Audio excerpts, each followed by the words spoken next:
म्हणाले होते, conclude the speech now. Okay next Chandrashekhar. Narendra Modi साहेब म्हणाले होते,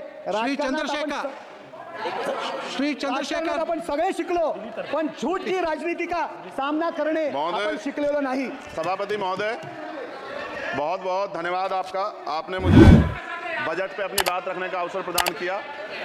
मैं अपनी बात को शुरू करते हुए बहुजन समाज में जन्मे सभी संतों, गुरुओं और महान पुरुषों को नमन करता हूं. साथ साथ मैं भारत की महान जनता का भी धन्यवाद करता हूं कि उन्होंने लोकतंत्र की रक्षा इस बार की है.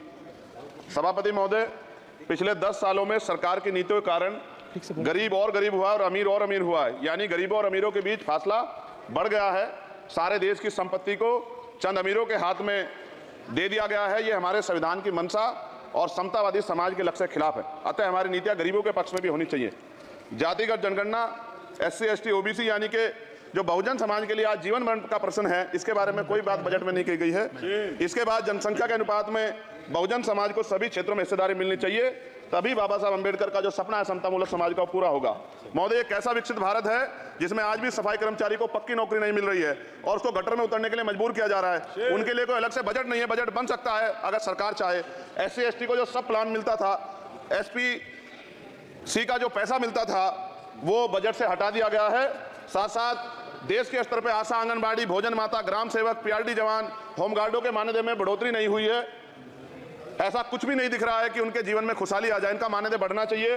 विधवा, वृद्धा, विकलांग पेंशन प्रत्येक महीने 500 रुपए से बढ़ाकर 5000 रुपए की जानी चाहिए, क्योंकि महंगाई बढ़ रही है. देश में प्रधानमंत्री जन कल्याण योजना के तहत SC ST OBC और मुस्लिम को कितने घर दिए गए, इसका कोई आंकड़ा सरकार के पास नहीं है. देश में इसी तरह SC ST OBC के लिए कितने परिवारों को शौचालय की व्यवस्था कराई गई. आज भी सिद्धार्थनगर जैसे जिले और तमाम जिले जो हैं वहां शौचालय की व्यवस्था नहीं है. इस पर ध्यान देना चाहिए. देश भर में SC ST OBC के जो रिक्त पद पड़े हुए हैं, बैकलॉग भरना चाहिए. सरकार ने कुछ नहीं कहा. ये कैसी विश्व की 5वीं अर्थव्यवस्था है जिसमें आज भी SC ST पर अत्याचार हो रहा है, महिलाओं के साथ रेप हत्या हो रही है. NCRB का डाटा पढ़ेंगे तो खून के आंसू रोने पड़ेंगे. युवा बेरोजगार है, सड़कों पे 80 करोड़ लोगों को 5 किलो राशन में जीवन यापन करना पड़ रहा है. जो बजट SC ST को मिलता है, मेरे दाएं तरफ जो साथी बैठे उनको बुरा लगेगा, कर्नाटक में 14,732 करोड़ रुपए इन्होंने दूसरी योजना में लगा दिए और मध्य प्रदेश में आपने 95 करोड़ रुपए जो है दूसरे बजट में लगा दिए. हमारा जो मिलता है उसको तो मत छीनो भाई. MSP की लीगल गारंटी कोई बात नहीं हुई है. किसानों को जो 6,000 रुपए मिलते हैं उसको बढ़ा के 12,000 रुपए करना चाहिए और फसल बीमा जो है उसका सारा प्रीमियम सरकार भरे, किसानों पे बोझ ना लगे. रिजर्वेशन प्रमोशन में लागू नहीं किया गया. पुरानी पेंशन को बहाल नहीं किया गया, इस पर चर्चा नहीं हुई. देश में मनरेगा समय न्यूनतम मजदूरी की दर 700 रुपए होनी चाहिए. समान काम समान वेतन पॉलिसी लागू होनी चाहिए. जो रसोई की चिंता करते हुए 500 रुपए प्रति सिलेंडर से ज्यादा के दाम नहीं होने चाहिए. जो महिलाओं को राहत मिल सके, बिजली के दामों में भी कमी होनी चाहिए. बेरोजगार युवाओं को 5,000 रुपए भत्ता मिलना चाहिए. जो बेरोजगार युवा जो है अपनी पढ़ाई या अपना खर्चा उठा सके. मैं अपने क्षेत्र के विषय में महोदय आपसे कहना चाहता हूं कि पश्चिम यूपी में नगीना में एक एम्स बनना चाहिए, एक IIT बननी चाहिए, एक IIM बनना चाहिए. नगीना लोकसभा में उद्योग धंधे लगने चाहिए. नगीना की कताई मिल जो है उसको पुनः शुरू कराना चाहिए. RRTC जो योजना है सरकार की, उसको मेरठ से आगे बढ़ाकर मुजफ्फरनगर, सहारनपुर से नजीबाबाद, नगीना होते हुए उसको नगीना तक ले जाना चाहिए. साथ साथ नजीबाबाद से मुंबई के लिए एक ट्रेन चलनी चाहिए और नगीना, श्योरा, किरतपुर में रेलवे के ओवरब्रिज बनने चाहिए. सभापति महोदय, सामाजिक न्याय मंत्रालय को 13,000 करोड़ रुपए दिए गए और जनजाति कार्य मंत्रालय को 13,000 करोड़ रुपए दिए. कुल 26,000 करोड़ रुपए. जो कुल बजट का 48.20 लाख का लगभग 0.7% है. जबकि हमारी संख्या 25% से ज्यादा SC ST की और बहुजन समाज की मिलाओगे तो 85% से ज्यादा है. और हमारे विकास के लिए सरकार 1% बजट 1% पैसा खर्च कर रही है, जो मिलना हमें चाहिए, जबकि मिलना में 25% चाहिए. ये ऊंट के मुंह में जीरा के समान है. कहावत हमने बहुत दिन सुनी थी. पिछले लंबे समय से हमारे साथ धोखा हो रहा है, लेकिन अब ये नहीं चलेगा. चंद लोगों की तराजू से देश के संसाधन नहीं बटेंगे. इस देश का बहुजन समाज बर्दाश्त नहीं करेगा. संसाधन का बंटवारा संख्या के आधार पर होगा. माननीय काशीराम साहब नारा लगाए थे, ना तो वोट हमारा राज तुम्हारा चलेगा, और आज हम कह रहे हैं ना ही वोट हमारा और नोट तुम्हारा चलेगा. इस बात का भी ध्यान जो है सरकारों को देना पड़ेगा. आपके माध्यम से सरकार से मेरी एक मांग है, सरकार इस योजना का लाभ भी अपने आप ले ले, श्रेय भी ले ले कि 1 लाख रुपए सालाना बहुजन समाज के अत्यंत गरीब परिवारों को दे. 10 लाख करोड़ रुपए खर्च होंगे, लेकिन इस 1 लाख रुपए की योजना से एक झटके से एक परिवार गरीबी की रेखा से ऊपर आएगा और इनके बच्चों को कुपोषण खत्म होगा, अच्छी शिक्षा मिलेगी, महिलाओं को सम्मानजनक जीवन मिलेगा और इससे वास्तव में सबका साथ सबका विकास का नारा सार्थक होगा. अगर प्रश्न ये होगा कहां से आएगा, तो उसका जवाब ये है कि जब अमीरों का 16 लाख करोड़ रुपए माफ हो सकता है, कॉर्पोरेट टैक्स का घटाकर लाखों करोड़ रुपए का चुना सरकारी खजाने को लगाया जा सकता है, पेट्रोल डीजल के दाम 10 गुना एक्साइज ड्यूटी बढ़ाई जा सकती है, तो गरीबों को सरकार पैसा क्यों नहीं दे सकती.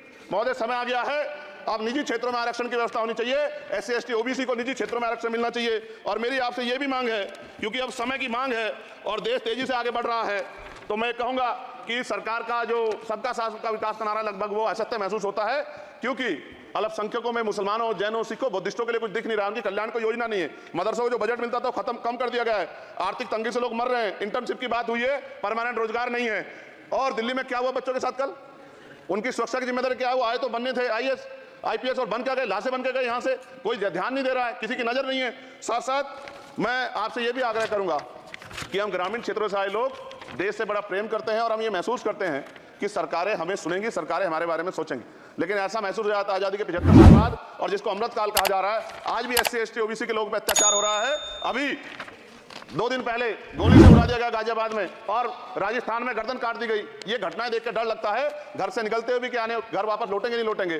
तो मेरा सरकार से आग्रह है, अगर आजादी के 75 साल बाद भी हमें हमारी हत्या हो रही है तो हमारी मां को भी दर्द हुआ होगा जब उसने हमें पैदा किया हो, हमारी बहनों को भी हमारे खोने का दर्द होता होगा। कैसी कानून व्यवस्था है आपकी? सब कुछ है आपके पास, फिर भी जो है महिलाओं पर रेप नहीं रोक पा रहे हो, हत्या नहीं रोक पा रहे हो, गरीबों, दलितों, पिछड़ों, किसानों, मजदूरों की जान नहीं बचा पा रहे हो। किसान सुसाइड कर रहा है, नौजवान सुसाइड कर रहा है, और बड़ी बड़ी बातें होती हैं, इधर भी अच्छे लोग हैं, इधर भी अच्छे लोग हैं, लेकिन अच्छाई तब होगी जब जमीन पर भी कुछ काम दिखाई देगा। और जमीन पर महोदय कोई काम दिखाई नहीं दे रहा है। जब कोई योजना की बात आती है तो सरकार हमसे मुंह मोड़ लेती है। आप बताइए, एजुकेशन का बजट कम कर दिया, हेल्थ का बजट कम कर दिया। मैं अपने क्षेत्र में गया तो आप विश्वास कीजिए, डॉक्टर नहीं है, स्कूल में मास्टर नहीं है, और कोई भर्ती ऐसी नहीं जिसका पेपर लीक नहीं होता है।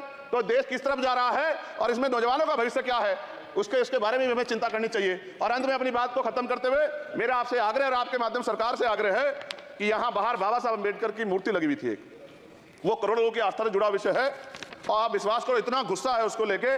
मेरी आपके माध्यम से मैं हाथ जोड़ता नहीं हूं, लेकिन मैं हाथ जोड़ के आपसे आग्रह कर रहा हूं कि प्रधानमंत्री जी, सरकार से हमारी आग्रह कि वो अम्बेडकर वादियों के सम्मान का ध्यान रखते हुए, उनके जो है दिल की पीड़ा को समझते हुए दर्द का ध्यान रखते हुए उस मूर्ति को पुनः स्थापित करा दीजिए। अगर इसमें कोई राजनीतिक कारण अलग बात है, लेकिन मैं कंक्लूड कर रहा हूं। मगर मैं आपसे कहना चाहता हूं, इसमें बहुत गुस्सा है। जिस दिन अम्बेडकरवादी गुस्सा हो जाएगा, वो फिर इस सरकार को जो 24 में आ गई है, वो आने वाले चुनाव में ऐसा सबक सिखाएगा कि दोबारा पलट कर नहीं देख पाओगे। तो मैं आपका धन्यवाद करता हूं, और मुझे विश्वास है कि सरकार मेरी बातों पर गौर करेगी और गरीबों के बारे में सरकार सोचेगी, गरीबों को आगे बढ़ने के अवसर प्रदान होंगे। धन्यवाद।